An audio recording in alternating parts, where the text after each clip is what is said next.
নমস্কার, আমি চন্দ্রা। আমার এই চ্যানেলটির নাম গল্প পাঠে মো। আজকে পাঠ করছি শ্রী আশুতোষ মুখোপাধ্যায়ের কাল তুমি আলেয়া। গল্প পাঠ যদি আপনাদের ভালো লেগে থাকে তাহলে চ্যানেলটিকে অবশ্যই লাইক, শেয়ার ও সাবস্ক্রাইব করে পাশে থাকবেন এবং আপনাদের মূল্যবান মতামত কমেন্টের মাধ্যমে জানাবেন।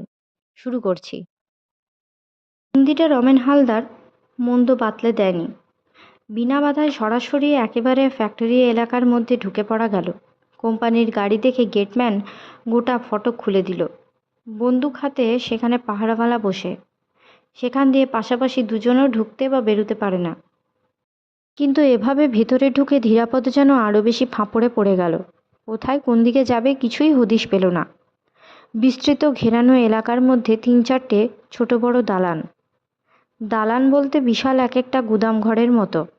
শুধু মাঝখানের বড় দালানটা ৩ তলা। অনুমানে ধীরাপদ সেদিকেই এগোলো। তালকানার মতো নিচের বড় বড় ঘরগুলোতে এক চক্কর ঘুরে নিল।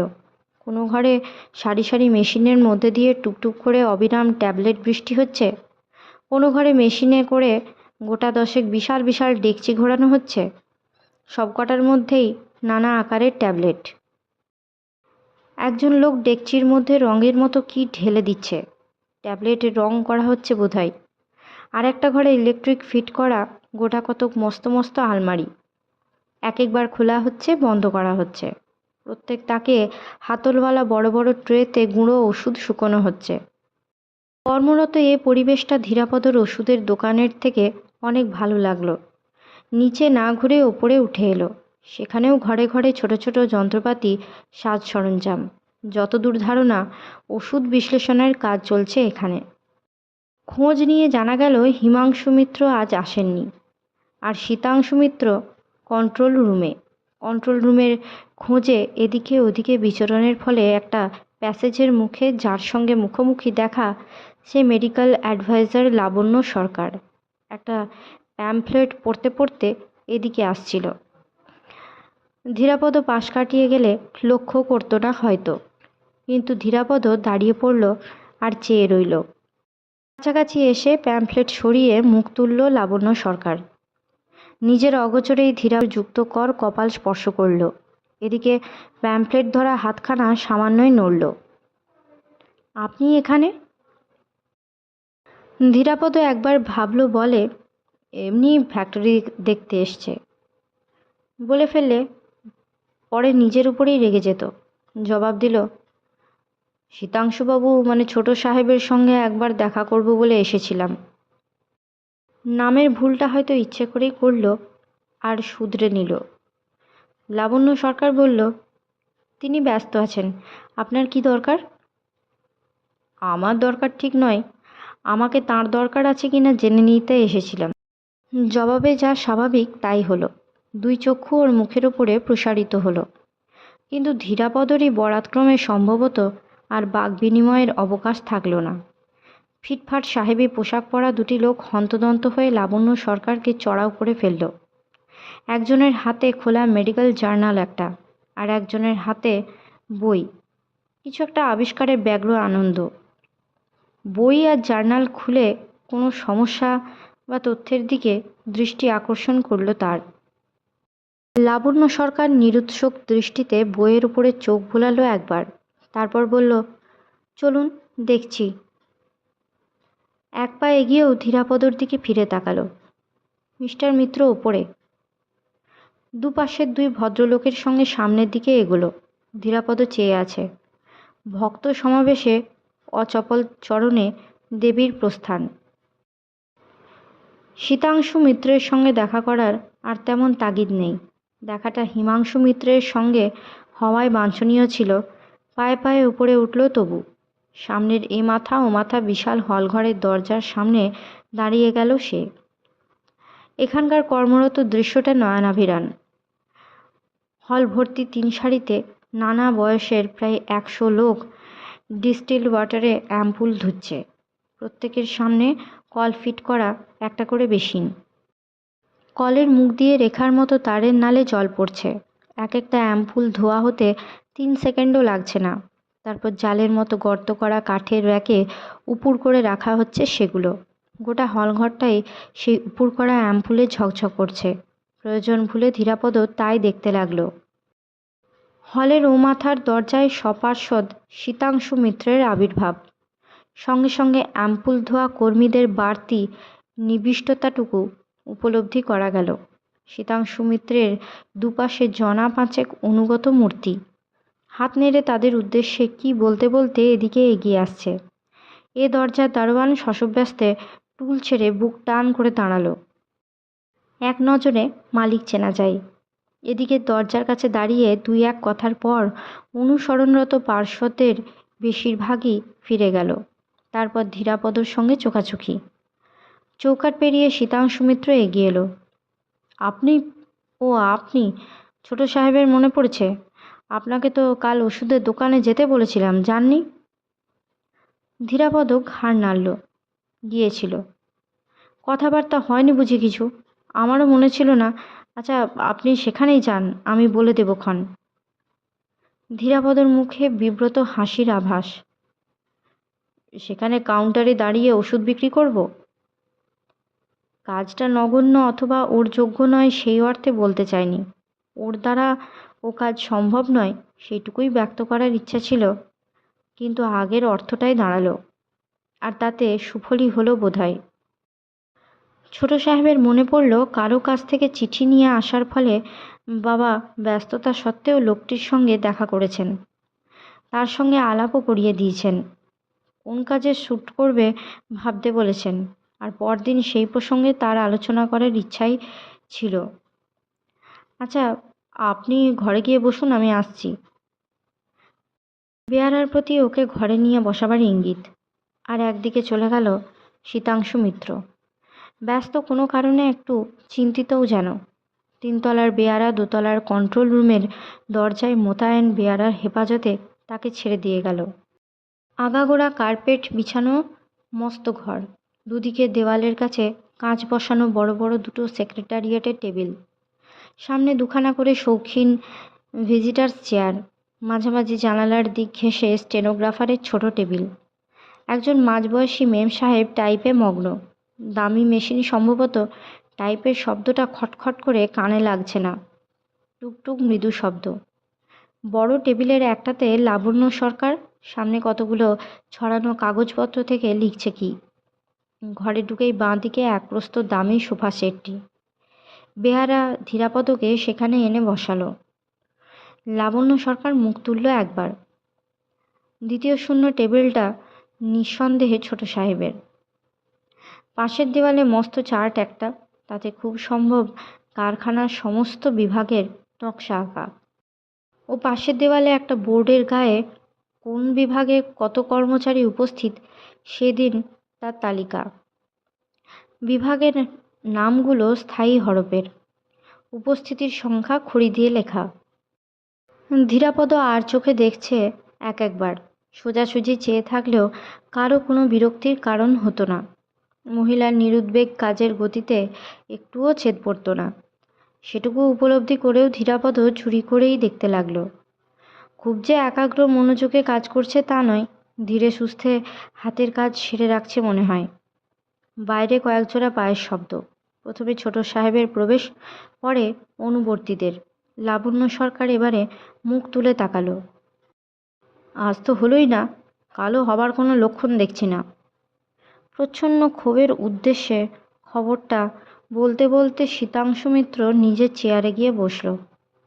হাতের কলমের মুখটা আটকাতে আটকাতে লাবণ্য সরকার উঠে এসে তার সামনের চেয়ারটাতে বসল। অন্য আগন্তুকরা তাদের ঘিরে দাঁড়িয়ে। ধীরাপদর দিকে চোখ নেই কারো। তাদের বাক বিনিময় থেকে সমস্যা কিছু কিছু আঁচ করা যাচ্ছে। নতুন বয়লার চালানো যাচ্ছে না, কারণ চিফ কেমিস্টের হুকুম নেই। অথচ পুরনো বয়লারের উপরে সরকারি নোটিশের দিন এগিয়ে আসছে। আগন্তুকরা সম্ভবত ওই কাজেরই কর্মচারী। ছোট সাহেবের মন রেখে তারা বয়লার চালানোর সুবিধের কথাও বলছে। আবার চিফ কেমিস্ট্রির বিরাগভাজন হবার সম্ভাবনাতে হয়তো অসুবিধার কথাও বলছে। লাবণ্য সরকার সামনের বোর্ডটার দিকে ইঙ্গিত করল। লোকজন তো সবই উপস্থিত, তাহলে এমন কি অসুবিধা হবে? আপনি তার সঙ্গে একবার পরিষ্কার আলোচনা করে নিন না। খেয়াল খুশি মতো হবে না বললে চলবে কেন? প্রস্তাবের জবাবে খট করে টেলিফোন তুলে কানে লাগালো শীতাংশু মিত্র। সি সি সাড়া পাওয়ার সঙ্গে সঙ্গে কণ্ঠস্বর মৃদু শোনালো, একবার আসবে, কথা ছিল। টেলিফোন নামালো, মাথা নাড়ল একটু, অর্থাৎ আসছে ইঙ্গিতে অন্য সকলকে বিদায় দিল। ধীরাপদর ধারণা এ ফয়সালার মধ্যে তারা থাকতেও চায় না। শীতাংশু মিত্র ঘাড় ফিরিয়ে কর্মচারীদের উপস্থিতি তালিকার বোর্ডটা দেখছে, আর সেই সঙ্গে নিজেকে একটু প্রস্তুত করে নিচ্ছে হয়তো। সমস্যার ভারে ধীরাপদর কথা মনেও নেই বোধহয়। সোফার কোণে নির্বাক মূর্তির মতো গা ডুবিয়ে বসে আছে সে। লাবণ্য সরকার নড়ে চড়ে বসল। পদমর্যাদার ঠান্ডা অভিব্যক্তির এই প্রথম ব্যতিক্রম একটু। ধীরাপদর চোখের ভুল না দেখার ভুল? অভ্যস্ত উদাসীনতার বদলে রমণী মুখে চকিত কমনীয়তার আভাস, দেখার ভুল না চোখের ভুল? এবারে যে মানুষের চঞ্চল আবির্ভাব তাকে দেখে ধীরাপদ ভিতরে ভিতরে চাঙ্গা হয়ে উঠল। অমিতাভ ঘোষ, এক মাথা ঝাঁকড়া চুল, পাট ভাঙা দাগ ধরা দামি স্যুট, ঠোঁটে সিগারেট। কিরে, কি খবর? ছোট সাহেবের মুখে সহজতা বজায় রাখার আয়াস। বসো, ব্যস্ত ছিলে নাকি? না। অমিতাভ ঘোষ দুজনকেই দেখল একবার। শূন্য চেয়ারটায় এক পা তুলে দিয়ে চেয়ারে কাঁধ ধরে ঝুঁকে দাঁড়ালো। কি ব্যাপার, বয়লার? হ্যাঁ, আজ তো চললই না, কালও চলবে না, তাই না? না। সাফ জবাব। লাবণ্য সরকার অন্যদিকে মুখ ফেরালো। ছোট সাহেবের কণ্ঠস্বর ঈষৎ অসহিষ্ণু। কিন্তু না চললে এদিকে সামলাবে কি করে? তাছাড়া বাবা বারবার বলে দিয়েছেন। সঙ্গে সঙ্গে বিপরীত প্রতিক্রিয়া। বচন শুনে নিজের উপস্থিতির দরুন ধীরাপদর নিজেরই অস্বস্তি। মামাকে গিয়ে বল, ঘরে বসে বারবার বললেই বয়লার চলবে, আর কোনো ব্যবস্থার দরকার নেই। দু এক মুহূর্ত চুপ করে থেকে শীতাংশু খোঁচাটা হজম করে নিল। তারপরে উষ্ণ জবাব দিল সেও। তোমার তো দুদিন ধরে পাত্তা নেই। সেদিনও বাড়িতে বাবা বহুক্ষণ অপেক্ষা করলেন। ঘরে বসে না থেকে তাহলে তোমার পেছনেই ঘুরতে বলি। পায়ে করে চেয়ারটা একটু ঠেলে দিয়ে অমিতাভ সোজা হয়ে দাঁড়ালো। মুখের সিগারেটটা অ্যাসপটে গুঁজল। আমার যা বলার আমি 15 দিন আগেই লিখে জানিয়েছি। বয়লার চালাবে কে? তুই না আমি না ইনি? শেষের ইঙ্গিত মহিলার প্রতি। ছোট সাহেব দৃঢ় অথচ মৃদু জবাব দিল, যারা চালাবার তারাই চালাবে, তুমি আপত্তি করছো কেন? চেয়ারটা টেনে নিয়ে এবারে অমিতাভ বসল ধূপ করে। বেশ, কারা চালাবে ডাকো তাদের, বুঝে নিই কী করে চালাবে। হাত বাড়িয়ে টেবিল থেকে ছোট সাহেবের সিগারেটের প্যাকেটটা টেনে নিল। কিন্তু এই পরিস্থিতির মধ্যে শীতাংশুর কাউকে ডাকার অভিলাষ দেখা গেল না। তার বক্তব্য, পুরনো বয়লারের লোক দিয়ে নতুন বয়লার আপাতত চালু করা হোক। পুরনোটা তো বন্ধই হয়ে যাচ্ছে। পরে একসঙ্গে দুটোই যখন চলবে তখন দেখে শুনে জনাকত পটু কারিগর নিয়ে আসা যাবে। সমর্থনের আশাতেই বোধ করি নির্বাক রমণী মূর্তির দিকে তাকালো সে। কিছু বুঝুক না বুঝুক মেম টাইপিস্টের হাত চলছে না। সামনের বোর্ডের উপরে চোখ রেখে লাবণ্য সরকার এই প্রথম বক্তব্য করল। ফুল স্ট্রেংথ তো আপাতত আমাদের কাছেই। ওখানকার রিজার্ভ হ্যান্ড কজন পাচ্ছি? তাদের পুরনো বয়লারে লাগিয়ে সেখানে স্কিল্ড হ্যান্ড। ব্যাস ব্যাস ব্যাস। অমিতাভ ঘোষ যেন ফাঁপড়ে পড়ে থামিয়ে দিল তাকে। হালকা বিদ্রূপের সুরে বলে উঠল, এতক্ষণ অমন গম্ভীর হয়ে বসেছিলে, খুব ভালো লাগছিল। That was wonderful. তরল অভিব্যক্তির ধাক্কায় ধীরাপদ শুদ্ধ সোফার মধ্যে সন্তর্পণে নড়েচড়ে বসল। মেম টাইপিস্টের মুখেও কৌতুকের আভাস। ছোট সাহেব গম্ভীর। লাবণ্য সরকারের গোটা মুখখানায় আরক্ত। সোজা মুখের দিকে তাকালো এবার। কেন হবে না কেন? ঈষদুষ্ণ চ্যালেঞ্জের জবাবে চিফ কেমিস্ট ফিরে দু এক পলক চেয়ে রইল শুধু। তারপর চেয়ার ছেড়ে উঠে দাঁড়ালো আবার। শীতাংশু মিত্রকে বলল, তোমরা চেষ্টা করে দেখতে পারো, আমি কোনো দায়িত্ব নেব না। লাবণ্য সরকারের দিকে ঘুরে দাঁড়ালো, মুখখানে তেমনি লঘু কৌতুকে ভরা। তুমি বললে এখানে সব হবে, এভরিথিং ইজ পসিবল। দরজার দিকে 2 পা বাড়িয়ে দাঁড়িয়েও গেল। ধীরাপদর সংকট আসন্ন এবার। তাকে দেখেই থেমেছে, চিনেছেও। মামা, মানে অনেকটা সেই রকমই যে। আপনি এখানে বসে কি ব্যাপার? উৎফুল্ল মুখে কাছে এগিয়ে এলো। এই পরিবেশে এভাবে আক্রান্ত হবার ফলে নাজেহাল অবস্থা। উঠে যদিও বা দাঁড়ানো গেল, সহজ আলাপের চেষ্টা ব্যর্থ।